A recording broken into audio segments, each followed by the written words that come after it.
This is episode 89 of Teacher Approved. You're listening to Teacher Approved, the podcast helping educators elevate what matters and simplify the rest. I'm Heidi. And I'm Emily. We're the creators behind Second Story Window, where we give research-based and teacher-approved strategies that make teaching less stressful and more effective. You can check out the show notes and resources from each episode at secondstorywindow.net. We're so glad you're tuning in today. Let's get to the show. Hey there, thanks for joining us today. In today's episode, we're talking all about hallway procedures and sharing a teacher-approved tip for beginning with the end in mind. We start our episodes with a morning message just like we used to do at morning meeting in our classrooms.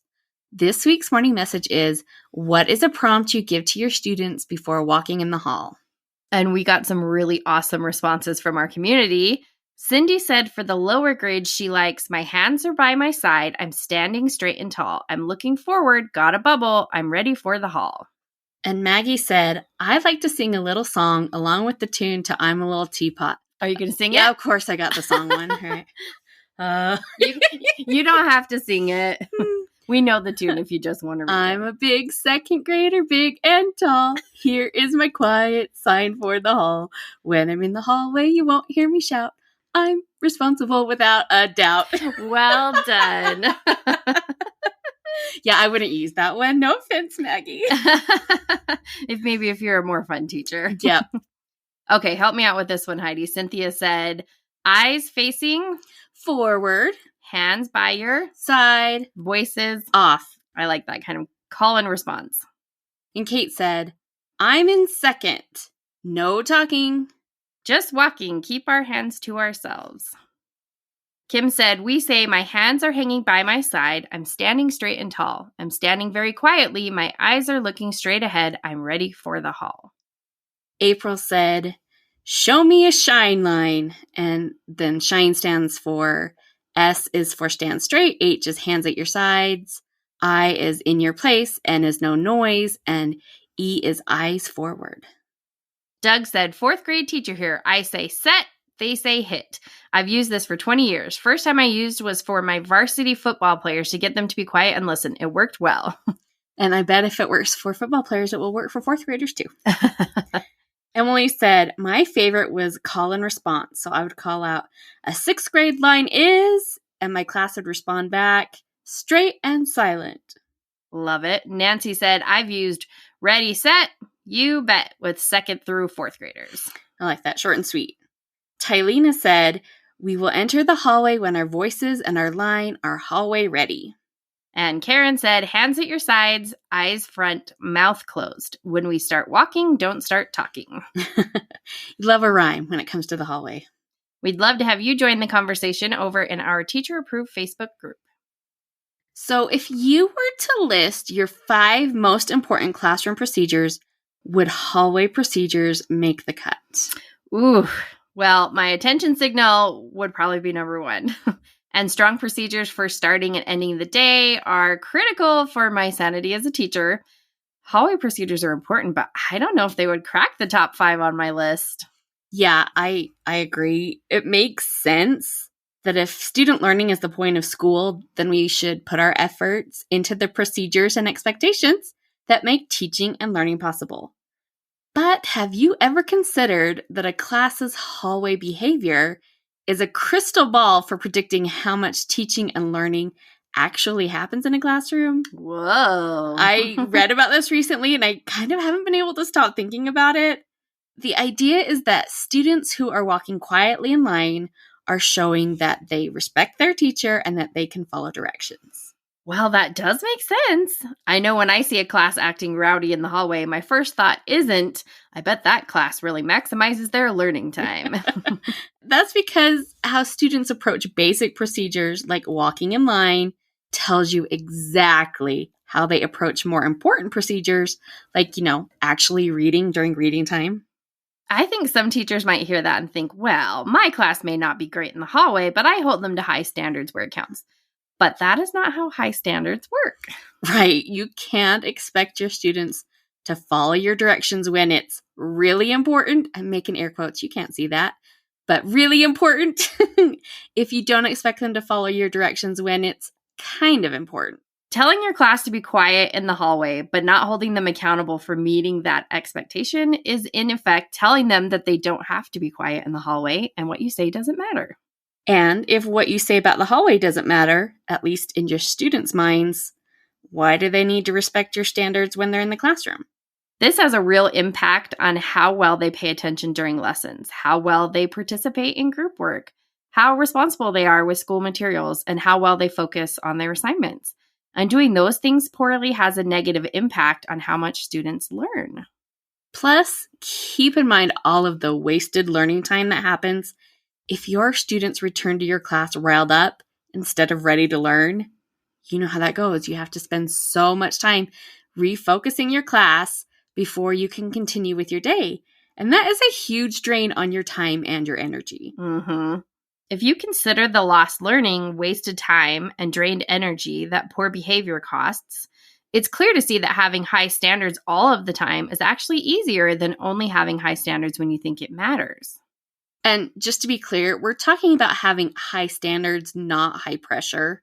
Yeah, having high standards for your students' hallway behavior means you can get to lunch without disturbing other classes, or touching things on the wall, or losing anyone on the way. It's not Captain Von Trapp in The Sound of Music blowing his whistle and having a military precision line march their way to the cafeteria. Although, honestly, some days I really wanted that whistle. I can hear the whistle in my head right now. So if hallway behavior is our crystal ball, how do we ensure that it's predicting classroom success and not classroom failure? Well, you need 4 plans. We love a list, so we've got 4 here for you. A plan for what needs to happen, a plan for preventing problems, a plan for dealing with the problems that still arise, and a plan for teaching and practicing what should happen. So let's start with our first plan, what needs to happen. Before students can follow your directions, you have to have a clear understanding of what they should be doing. You need to know what the expected hallway behaviors are. If students can't talk in the halls, can teachers talk in the halls? In the classroom, where will students line up? Will you have 1 line or 2 lines? Will you use line leaders? Is the line leader assigned? If so, how? Do students line up in an assigned order? If so, what order? And that's before you even take a step into the hallway. As we've discovered with most procedures, there's a lot more to consider than you ever really realized, and that is for sure true with hallway procedures. So here is what I did with my 2nd graders, and I'm not sharing this because I think it's the perfect example of hallway procedures, but I think that sometimes hearing another person's reasoning can be helpful in figuring out what works for you. So my expectation, my plan for what I wanted to happen was that the students would walk quickly and quietly without stopping or touching things or other kids. Since they were supposed to be quiet, I really tried not to talk in the halls either, but that just wasn't always possible. If another teacher needed to ask a question or I passed a parent or something, I just felt like a huge jerk if I was just nodding and pointing instead of responding. Right? I did my best. It was fine. We survived. When we went to assemblies, I would just have my class on 1 line for simplicity's sake. But for our day-to-day lining up needs, I kept my class in 2 lines. Yeah, I did 2 lines too. And I think I was the only teacher at my school with 2 lines. How about you, Emily? Actually, I'm not sure. And if I did 2 lines and it was unusual, I'm sure it's because I got it from you. So, well, there was a method to my madness. 2 lines kept more of the kids close to me, and proximity to the teacher is the best way to deter bad behavior. I had 2 line leaders as part of my class jobs. The class jobs rotated 1 position each week. So kids would have some jobs like line leader for 2 weeks in a row. It was fine. They did great. I would call the tables or individual kids to line up if they were being quiet, and the kids were just supposed to get in the next spot in line. There were some hiccups with that system, but it mostly worked okay. I didn't have a boys' line or girls' line. It was just get in the next spot. Yeah. I only assigned a certain line order on the years where I had classes that couldn't handle just getting in line themselves. When I needed a certain order, I would assign the spots strategically to minimize behavior problems instead of, having the kids line up alphabetically or by their number or some other system. Yeah, if you want to bother with an order, only do it if it's going to be worth the effort. I will say I did run into a hiccup my first year of teaching. I started by having a girls' line and a boys' line. And when we would get to the cafeteria for lunch, the best behaved line got to go in first. Well, after a few months, my principal pulled me aside and said that that's kind of illegal. Whoops. You can't dictate when kids eat based on gender because it looks like discrimination. So, there's that to keep in mind if you do have two lines. Oopsie. There really is so much you have to consider for walking in the hallway and every other procedure. If you want some guiding questions to help you think through what needs to happen in your classroom, we have a new product that is full of guiding questions to ask yourself as you plan out your procedures strategically. We've tried to make this as thorough as possible. It starts by helping you identify the procedures you need from a list of, 380 suggestions. And then there are 520, literally, guiding questions to help you really think through the steps of your procedures. Are you ready to stop listening to us right now? That is a lot of decisions to make. But here's the thing. You are already making those decisions, whether or not you are actually sitting down to think through what's best, or you're just making a default choice. So, for example, the choice of having your students line up in one line or two lines, that was a choice you made, and maybe you didn't think about it, and you just told the kids to line up in one line. Because you made a decision without actually considering the decision, you are left managing the consequences. And maybe one line is the best choice for your class. However, maybe two lines would eliminate a lot of headaches for you, but you will never know if you don't consider all of your options. It does take work to think things through, but it's way better to make an intentional decision that benefits your class instead of a default decision that you spend a year having to manage. So if you want some support in planning your most effective procedures, we will link to that procedures guiding questions product in the show notes. So all of that will get you the plan for your hallway procedure. Because you can't tell the students what to do if you don't know what they should be doing. Mm-hmm. Hey there, teacher friend. Do you have a question or concern that could use a teacher-proof solution? We'd love to help you out by answering your question here on the podcast. You can submit your questions to hello@secondstorywindow.net and put podcast question in your subject line. We can't wait to hear what's on your mind. Our next plan is a plan to prevent problems. Preventing problems is our favorite classroom management tool. Preventing problems in the hallway might mean having an assigned order for lining up. It might mean the teacher walks at the back of the line or walks backwards at the front of the line if they're very skilled, so they can keep an eye on what's happening. Both of those are really good suggestions if you need them. But I think one thing that every teacher needs is a behavior reminder right before you step into the hall. I just said something like, I'll know you're ready to go when I see everyone facing forward, mouths quiet, and arms folded or at your sides. And then I just waited till I saw that. And, the kids that aren't complying are getting nudges from their friends because they're tired of waiting. Yeah. But if you want a jazzier, more fun prompt, though, go back to the start of this episode for lots of fun ideas. Unfortunately, though, all the cute rhymes in the world won't prevent every hallway disruption. For that reason, you need a plan for how to handle problems. This gets extra tricky because if the standard is no talking in the halls, how do you correct student behavior without talking? You're going to need some signals. You'll want a signal for go and a signal for stop, of course. A signal like a finger to the lips or zipping your mouth is also useful to signal that they should be quiet. But a signal that you might not have considered is turn around and go back. And if you really want an effective solution to your hallway problems, it is this turnaround signal. And that brings us to our fourth plan, a plan for how to teach and practice your hallway procedures. So on the first morning of school, after we have played with pattern blocks and learned the bathroom procedure and I've introduced myself, I teach our hallway procedure. I like to do it then because it's a break from all the sitting and listening and, we try and break up the talking. Plus, doing it at this time gives us time to practice before we actually have to go anywhere. So we're not in a hurry. And you've really got two procedures here. The first is lining up, and the second is walking in the hallway. You can teach those procedures using the tell, try, tally, talk method, just like you would any other procedure. The tricky part is just making sure to explain everything before you're out in the hallway. So I start with the talk step and explain how we line up. The next step is to try. I have a few students model how to line up, and then I have a few students show us what not to do. And if you want some Google Slides to help you teach any procedure, including lining up, check out our procedures and routines teaching slides that use our tell, try, tally, talk method, and we will be sure to link that in our show notes. Once they've got the hang of our lining up procedure, it's back to tell, try, tally, talk for walking in the hallway. I talk about why it's important that we're not disruptive in the halls. Then I give my behavior expectations. I tell them they can smile and wave when they see a friend or a former teacher.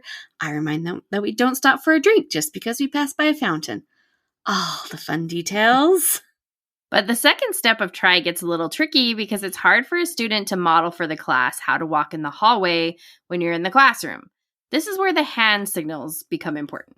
Right. So I explain each signal and they kind of practice standing next to their desk as much as you really can.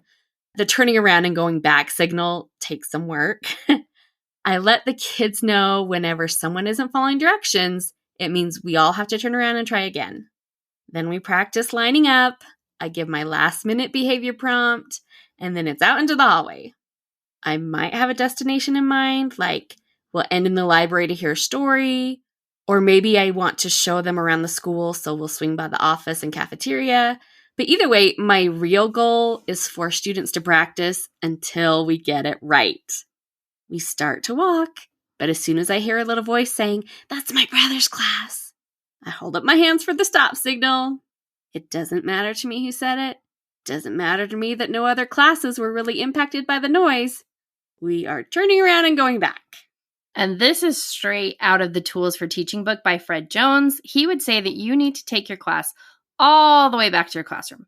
But that is a big walk for the little ones and also a lot of time. Yeah, if I taught older kids, I might have done it that way, but I had a bunch of 7-year-olds. So I modified as planned. I kind of, like my signal for turn around was I moved my index fingers in circles like I was like a flight attendant to signal that the kids should turn around. And the end of the line now became the front of the line. And then I would just quietly say, "Go. I know I'm talking in the halls. What can you do?" I would stay where I was until the kids had walked what I considered to be an annoying distance.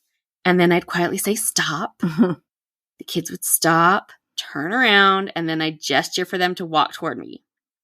Once they got to me, I'd give them the long teacher look. Like, I know you can do this, so I better not hear any more talking. But I really tried to stay upbeat and calm. This is our first day of school after all. I wanted them to know that I expect mistakes will happen. And when they do, it's not a big deal. We just fix them. And then we continued on our walk until I heard another voice or someone touched a hallway display. And guess what we did? We turned around and tried again and again until we got it right. If the other kids are annoyed at having to keep practicing, acting up in line becomes very uncool. And while we're cutting down on the goofing off, we are also increasing impulse control. When kids learn that they can't blurt out random comments in the middle of the hallway, they're developing the skills to keep from blurting out in the middle of a lesson, which of course we all want.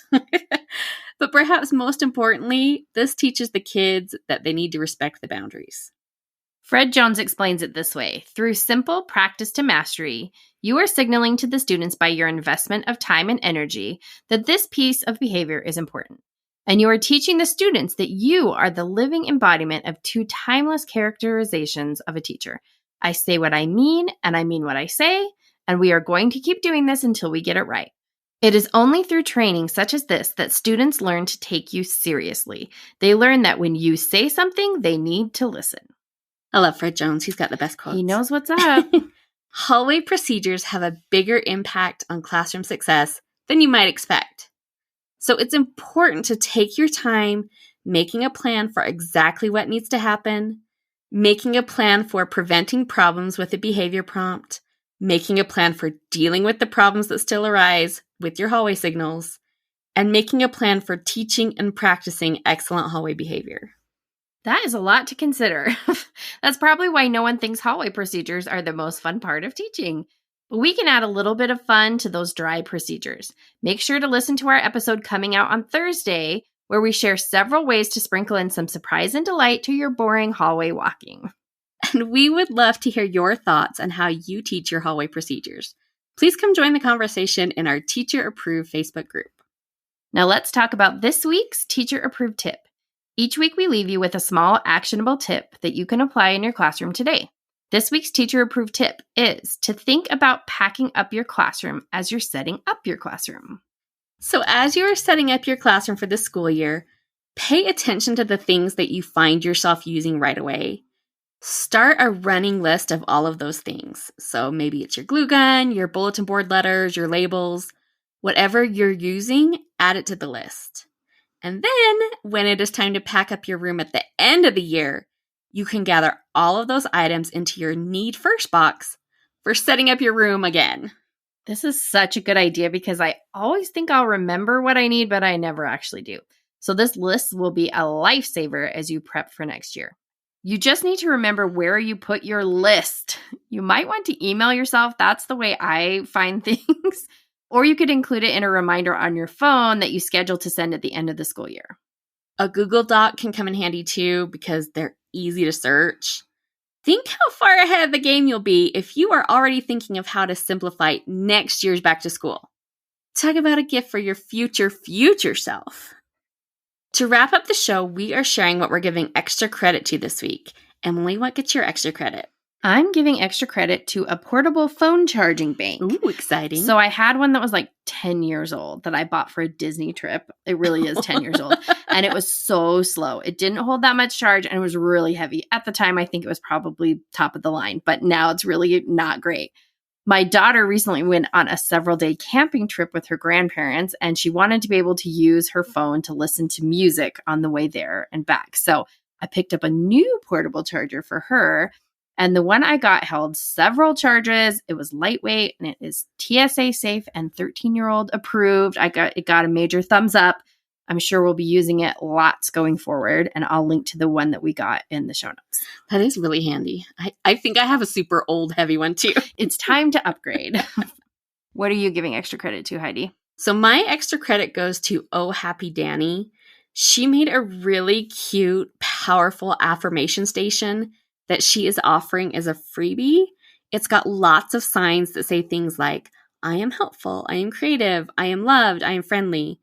And the idea is that you print them off and then you can affix the ones that you want to use around the edge of a mirror so that your students can repeat these positive statements about themselves to themselves.